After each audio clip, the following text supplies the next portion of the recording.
সব অদ্ভুত ঘটনা শব্দ করে না, কিছু ঘটনা নীরব, তবু তারা থেকে যায় মাটির নিচে, স্মৃতির ভেতরে অথবা কারোর চোখের গভীরে।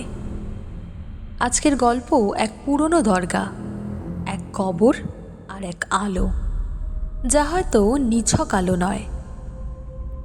অমিত ভট্টাচার্য পেশায় একজন সিভিল ইঞ্জিনিয়ার, জেলা বোর্ডের হয়ে পুরনো স্থাপনা নথিভুক্ত করেন। ঘটনাটি বছর 5 আগের।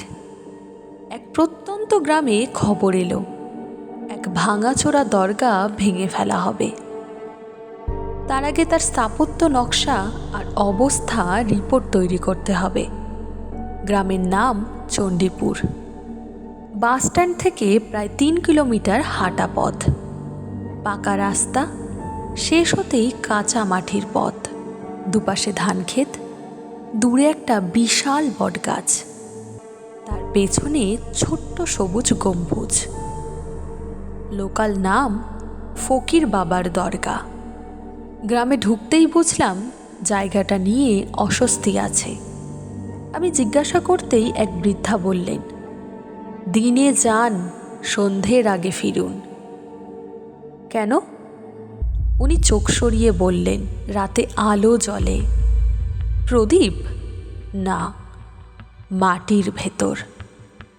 অন্যরা চুপ, কেউ সরাসরি কিছু বলতে চায় না। কিন্তু একটা ব্যাপার স্পষ্ট, লোকেরা জায়গাটা এড়িয়ে চলে।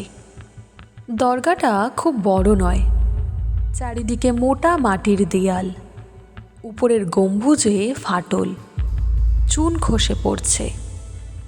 মাঝখানে সাদা কাপড়ে ঢাকা কবর, কবরের মাথার দিকে ছোট্ট লোহার জালি, দেয়ালে ফিকে সবুজ রঙে আরবি কিছু লেখা। পুরনো হলেও যত্নের ছাপ আছে। ভেতরে বসেছিলেন এক বৃদ্ধ খাদেম, নাম বললেন ইদ্রিস। আজ রাত থাকবেন? প্রশ্নটা এমনভাবে করলেন যেন জানেন আমি থাকবই। আমি বললাম, রিপোর্টারের কাজ শেষ হয়নি, থাকতে হবে। উনি নিঃশ্বাস ফেললেন, দরজা ভেতর থেকে বন্ধ করবেন না। রাত নেমে এলো খুব দ্রুত। বাইরে ঝিঝি পোকার শব্দ, বটগাছের ডাল নড়ছে। আমি মাদুর পেতে শুলাম। প্রায় 10:30 নাগাদ হালকা ঘুম এসেছিল। হঠাৎ চোখে একটা আলো পড়ল। চমকে উঠে দেখি কবরের মাথার দিকে মৃদু আলো আলোকিত। কোনো প্রদীপ নেই, কোনো টর্চ নেই। আলোটা মাটি ফুঁড়ে আসছে। আমি ধীরে ধীরে এগোলাম। আশ্চর্য, আলোটা স্থির নয়, ধীরে ধীরে দপদপ করছে, যেন শ্বাস নিচ্ছে। আমি হাত বাড়াতেই আলো নিভে গেল। পুরো ঘর অন্ধকার। নিজেকে বোঝালাম, হয়তো ফসফরাস জাতীয় কিছু, মাটির রাসায়নিক বিক্রিয়া। গম্বুজের ফাটল দিয়ে চাঁদের আলো প্রতিফলিত হচ্ছে। পরদিন সকালে জায়গাটা খুঁটিয়ে দেখলাম, মাটি স্বাভাবিক, কোনো রাসায়নিক গন্ধ নেই। উপরে ফাটল দিয়ে আলো ঢোকার সম্ভাবনাও কম। ইদ্রিসকে জিজ্ঞাসা করলাম, এখানে আগে কেউ থেকেছে? উনি বললেন, অনেকে, কেউ দ্বিতীয় রাতে থাকে না। কেন? কারণ দ্বিতীয় রাতে আলো বদলে যায়। কৌতূহল আমাকে আটকে রাখল। রাত ঠিক 12টায় আলো আবার জ্বলে উঠল, এবার আগের চেয়ে উজ্জ্বল। কবরের কাপড়ের নিচে যেন কিছু নড়ল। আমি খুব কাছে গিয়ে দাঁড়ালাম। দেখলাম আলোটা শুধু কবরের মাথার দিক নয়, ধীরে ধীরে কবরের লম্বালম্বি ছড়িয়ে পড়ছে, যেন ভেতরে কেউ হাঁটছে। ঠিক তখনই শুনলাম খুব তীক্ষ্ণ স্বরে, নিভতে দিও না। আমি জমে গেলাম। কণ্ঠস্বরটা বাইরে থেকে নয়, মাটির নিচ থেকেও নয়, আমার নিজের মাথার ভেতর থেকে। হঠাৎ টের পেলাম আমার হাতের তালু উষ্ণ।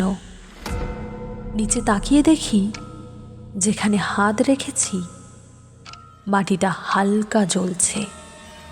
আলোটা ধীরে ধীরে আমার হাতের দিকে উঠছে। আমি হাত সরাতে চাইলাম, কিন্তু পারলাম না। একটা অদ্ভুত শক্তি নেমে এলো। মনে হলো আলোটা ভয়ঙ্কর নয়, বরং অপেক্ষা করছিল। হঠাৎ বুঝলাম আলোটা কোনো প্রদীপ নয়, কোনো অদ্ভুতুরে ব্যাপার নয়, একটা সংরক্ষণ।